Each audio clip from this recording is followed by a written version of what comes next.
When I was a student at Ohio University, I took creative writing with Daniel Keyes, the author of Flowers for Algernon, and that class was absolutely terrifying.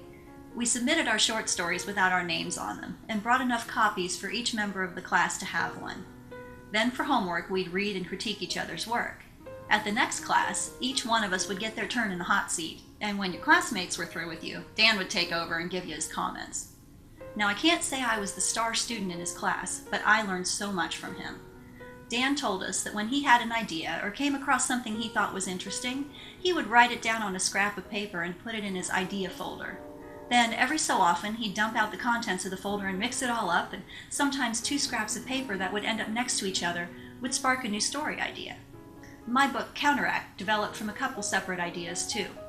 First, what would it be like to live in a society where everyone was on a drug that caused hallucinations and personality changes? And how could such a thing happen? Were the people forced or tricked into taking the drug? Were they aware of what was happening to them? And did they even care? Tommy and Corrine, my main characters in Counteract, grew up with the constant threat of terrorism, so they would accept the news of an impending chemical weapons attack and take the government-provided antidote to protect themselves. But what if everyone who took that drug and trusted the government that claimed to be protecting them from danger didn't realize that the price of that protection meant that they would have to sacrifice some of their individual liberties and many of the choices and freedoms that you and I take for granted today? That's how I ended up with the tagline, "It's a small price to pay for your safety."